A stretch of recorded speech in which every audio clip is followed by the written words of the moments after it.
When I traveled to Albania, I thought it was just going to be a different country, a different destination. But for the fact that I stayed here in Albania for over 3 months, worked out at different cafes, hit up different gyms, rented different Airbnbs, hit the nightlife, walked around the neighborhoods, talked to people, embraced the relationships, and everything else you can think of that a human will do, here we go. Cost versus quality of life. I think that's a big deal, especially if you are in your late 20s, 30s, and 40s, and you come to the realization that what you want right now is peace. You don't want that ongoing pressure. You want to enjoy life. So we want to focus on the quality of life because the cost of living in most countries, especially the USA, is pretty hectic and extreme. Quite honestly, this is one of the primary reasons I left the USA. Here, modern day apartments can cost a fraction of US states. And so, being here in the European side of the map, there's going to be a huge range as far as how much you can pay for an apartment. For example, this apartment is a one bedroom apartment. It's in a brand new building. It's in here in Tirana, and I am paying 890 American dollars a month. This includes utilities, this includes Wi-Fi as well. So if you're watching this, there's going to be a lot of folks that give you a different type of feedback because the circumstances are different. Now, for me, I was looking for convenience and simplicity, which means that I wanted to do month to month and I wanted a platform to take care of all of the policies and things like that. So Airbnb for me is extremely convenient. Now, when I first arrived here in Albania, Tirana, I was just inexperienced, right? So my first Airbnb was like close to $1,200. That's $1,200. But I told myself I'll take that hit as long as I feel like the apartment is comfortable and meets all my needs. And then when I'm there, I'll start networking and looking for better rates internally. And that's exactly what I did. So my first apartment was a one bedroom apartment here, also in the same district. And then after the 30 days, I was able to negotiate a lower rate of $960. And then I moved to a different property only 10 minutes away, and I ended up spending $890. Now, keep in mind that all these Airbnbs were 30-day stays and included in utilities and included Wi-Fi. But of course, over time, you're definitely going to want to minimize your rent. So these actual units where I'm staying at actually go around 500 to 650 American dollars if you do a 1 year lease. So that's where the true savings are going to be at. And I'm only referring to newer apartments. Of course, you can get a much better deal in other parts of Albania, but Tirana is basically the capital. So there's a lot of activity and there's a lot of convenience here in this particular part of Albania. Now, when we talk about daily expenses, everyone has a certain lifestyle that they want to wake up to and step into their dream. For me, what became a routine, and I suck at routines. I love spontaneity, but being in Albania, every location has its vibration. So when I would wake up, the very first thing on my mind became coffee. Now, some of you guys might be thinking, why not just do some coffee in the comfort of your kitchen? And that's exactly what you can do to save money. Remember, this video is not so much about how to save you money, but this video is more about how my experience was here living in Albania, Tirana. So as far as my daily expenses, travel. Let's talk about travel. So for me, I like walking everywhere. Now, I don't recommend that model during the summer here in Albania, which I'm experiencing right now, because the sun will cook you. It will fry through your brain. And the Albania summer here hits a little different from California, that's for sure.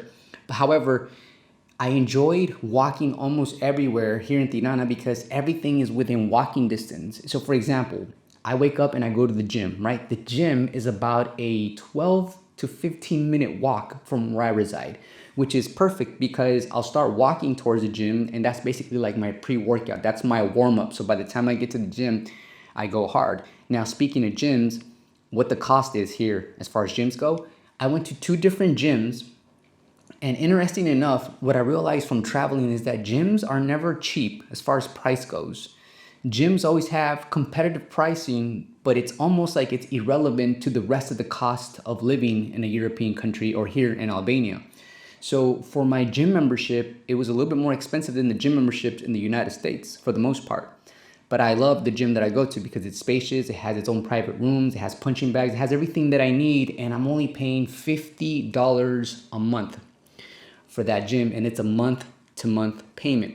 Now that for me works out fantastic because $50, that's me investing in my health. So that works for me, and I hope it works for you. If you don't want to spend $50 a month on a gym, just know that there are plenty of parks.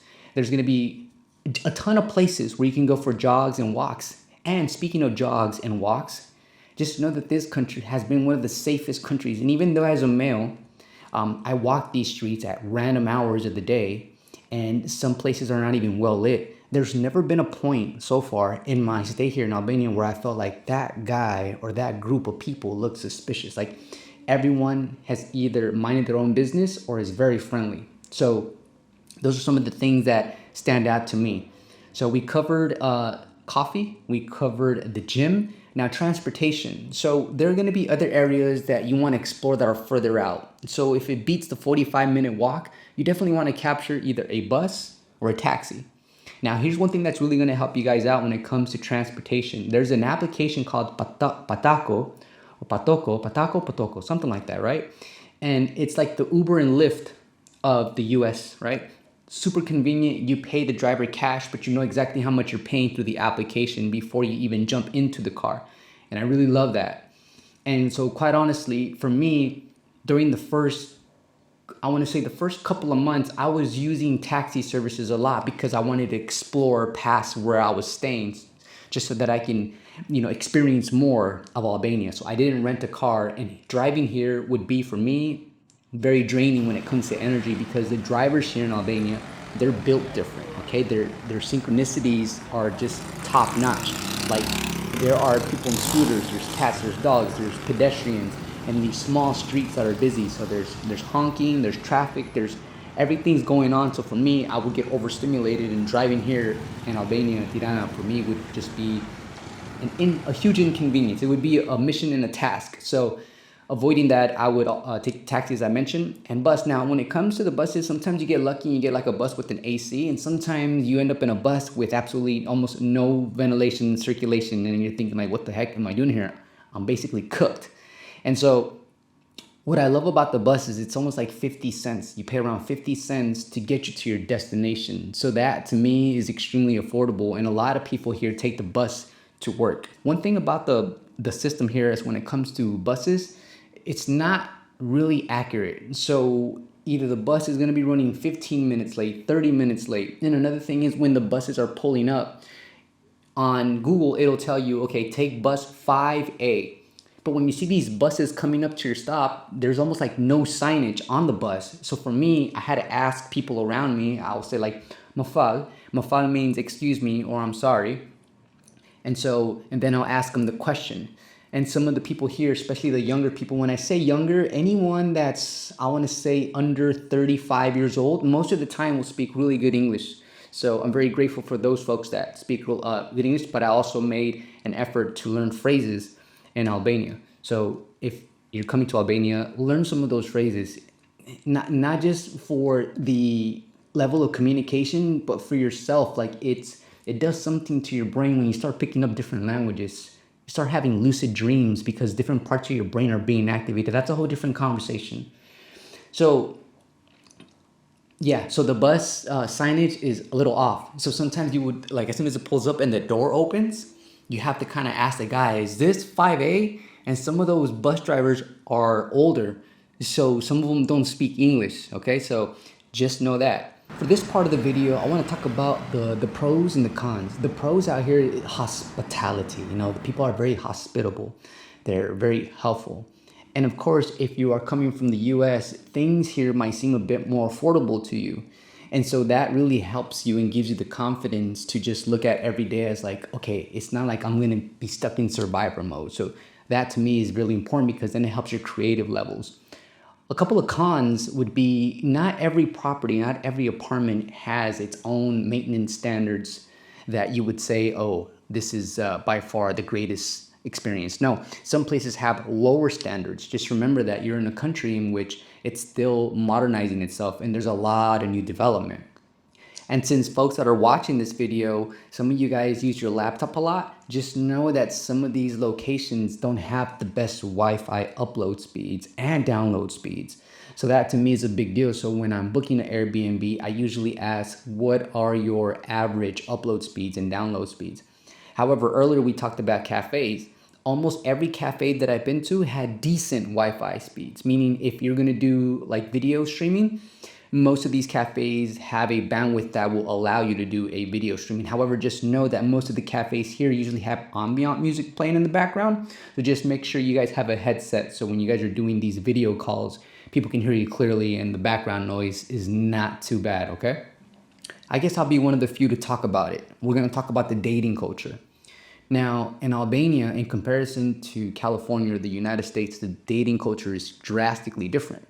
Now, I'm only going to speak specifically from my personal experiences, and I quite honestly love the dating culture. In fact, I can tell you that if I would have stuck around in Albania much longer, this is a place where you can actually invest in a real relationship. Although, remember, this is my personal experience. Some of the people that I met were incredibly intelligent and very aware. And what I mean by very aware is the people here, the women here, are very observant. They see your mannerisms and your gestures. It's almost like they're very in tune with the micro movements. And to me, that really stood out because in the States, dating is very shallow. Now, here, for example, if you ask someone that you find interesting out for coffee, it's extremely casual. It's like very little pressure. If you ask a woman out for coffee in the States, it's going to be either a hard no or in their mind they're thinking coffee. Like, what am I, in the 1960s, 1950s? And then they'd rather go out for like dinner or drinks. And that's cool. That's their preference. But if you're similar to me and you can really embrace sitting down with someone in a low pressure environment, and you can sit down anywhere from 30 to 90 minutes to get to see where they're at with their life and check out your timeline to see if you guys are compatible. And you guys can do that over a $2 coffee with real interaction and conversation, little distractions. That has to be one of the coolest things about the dating culture in Albania.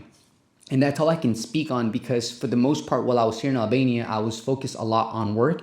But being a single man, apparently there are people that I found interesting, and therefore I decided to invest some time in doing what you would say like a coffee meetup. So I wanted to put that out there for those that are watching. Now, another thing that I noticed about the women here in Albania is something very important. They're very reserved. And what I mean by that is they will never really make eye contact with you. In fact, they usually walk either on their phone, like they're constantly on their phone, or with earphones facing down, which reminds me of college campus back in the States. But I've realized that once you speak to them and you have, they pick up on your intention, then they become very warm. And quite honestly, that's also very interesting that the people here in general are very warm people and they're here to help. And even though the economy is not the greatest for most people, I think that at the same time brings people together because no longer are your values revolving around monetary status or monetary gain. In fact, the real value is in the actual relationships that you build and the people that you grow old with. So that to me was a huge, I can say, breath of fresh air because the States is completely the opposite. It's all about status. It's all about vanity. It's all about that thing. And quite honestly, I don't subscribe to that. So all in all, Albania not only gave me these wonderful experiences and amazing insight, but Albania is one of the countries that has motivated me and inspired me to continuously look at life with an open heart and an open mind because you never know who you end up talking to. And the reason I say this is because part of my job here is to document and report. And the people that I sat down with and talked to, it was like being in a theater and all the seats are checked out and just me and that person. And so when you can have these types of conversations on the regular with people that are no longer looking at their watch or constantly looking down on their phone, I think that to me is something that I really cherish and I really enjoy. So thank you so much for having me here. Faleminderit basically means thank you, or rosh, that's also thank you. Sie means hi. So there's more phrases, of course, but other than that, I just want to say Albania was truly amazing. Thank you for watching, guys. Take care. Peace.